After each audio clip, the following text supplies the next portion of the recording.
maybe you can understand with the example of the gym. It doesn't matter if you hurt. It's actually a good thing when the mind hurts, because then you can start to accept it, you start thinking about it, and then your mental muscles of patience and compassion and kindness develop. Yeah. But don't go to the extreme where Dalit says, you know, you can't even get up in the morning anymore. But if you don't know that this is normal to feel the pain in your body. When I had the restaurant, I had a Spanish girl working for me, working there, always wearing high heels and you're never doing any sports. So I had also as customers at football clubs. So once a year we had this fun tournament where everybody went to play. Yeah, even people who don't know how to play football, like women and children and families, and it's a lot of fun. So, and no competition, you know, like doesn't matter who wins, it's just about the game. So then she said, I want to come along, and I said, Lena, I'm not sure. I'm really not sure. She said, yeah. Then I said, but we have to, so we trained. We did train a bit, because you can't go and play football without training, because you tear your tendons. So then she came one evening to train with us. Next morning, she didn't come to work, so I thought, like, what's going on? So I went up to her room, because she's in the same house. She's lying in bed crying. And she says, I need to go to the doctor. I don't know what is happening. My whole body is aching. So this is, you see, when you do spiritual practices and your mind hurts, and you don't understand why, of course then you get afraid and you think you're doing something wrong and you're giving up. So I have to admit, I had a problem not to burst out laughing. So I explained to her, yes, because you moved like this, you moved muscles that you never move usually, but don't worry, in 2-3 days the pain will be gone. And I brought her some cream, you know, that cream that smells very strong, and so she rubbed her muscles. But the moment I told her, look, this is normal, she calmed down. She was afraid because she thought she was going to die, because all of a sudden the whole body is hurting.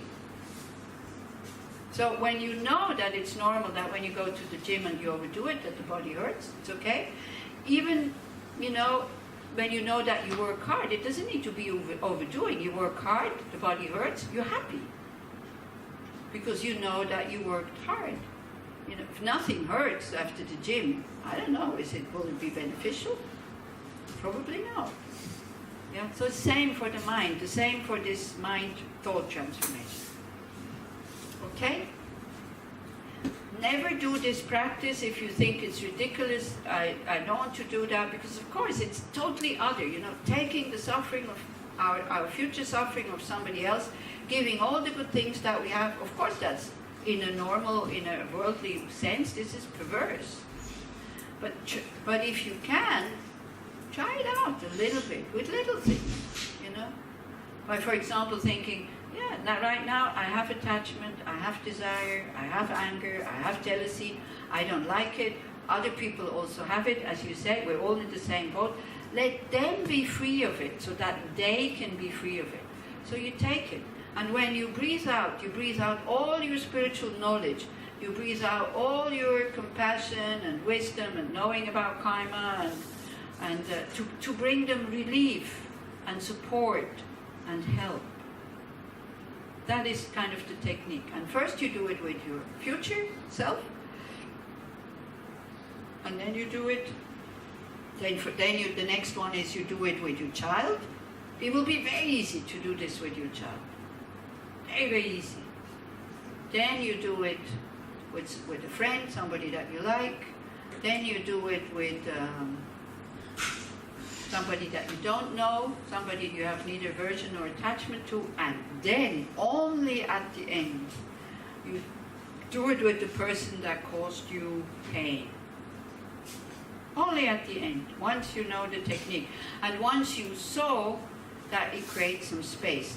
But we're not doing it to create space. Like, it is not the purpose. The purpose is to increase our courage to bear suffering patiently. That we're not afraid of it anymore. And like this woman who said, I regret in my life about having had so many fears which spoiled the present. And then when it came, the fear was gone. I spent so much time being afraid of suffering, even when the suffering was not there yet, that this is what I regret. Then all of a sudden you have a mind that says, okay, let it come. Wouldn't you like to have such a mind? Because, suffering we will have to undergo it. That's, I think we have all understood. Suffering is very much part of our life. So then if you have a mind who says, let it come. The muscle aches with the gym, let it come. And that's training the mind to be able to do that. Don't force yourself to do that. So can you see that this is a step-by-step kind of procedure? Yeah? Yes? No? I can't read thoughts. You need to kind of give me a... Not sure? Mm-hmm. Yes, no, don't know. Yeah? It's a very powerful method.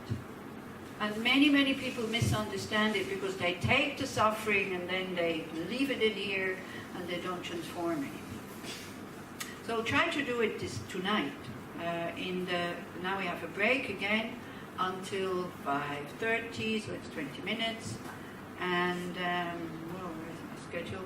And then we do a meditation on equanimity, which is very helpful also. You see, but we will be surrounded by difficult people because there are difficult people. We might be one of them actually. When I usually ask people, think about somebody that you find difficult. Can you imagine that somebody might be thinking about you? No. I can assure you I can find somebody that I know that finds me difficult. One? More than one. But it gets fewer and fewer and fewer because I see where I think I'm trying to help them, that they find this difficult because they think I'm a control freak. It gets fewer and fewer and I give up. I give up helping them. So they don't feel that I'm interfering with them and I'm the control freak. And also I see, that I can be difficult refusing giving people what they want from me. So I make an effort and I give it. I think at the moment I've one. Actually, it's true. At the moment I've only one that I know. There might be more out there that I don't know. And I don't know. But I know one that knows me, and I know her. Where still I have, when I see an email is coming from her, my heart jumps to my throat.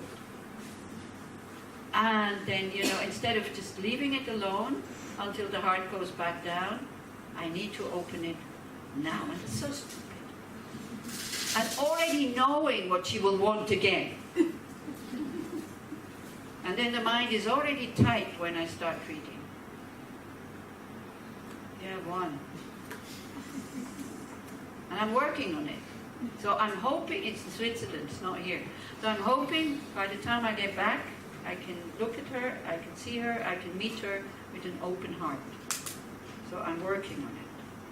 But yeah, she thinks I'm very difficult. And I see why. Because I put up resistance. It's not helpful for the whole situation. We had to work together. It's very difficult. Okay. 20 minutes break. You're still in silence. Thank you very much.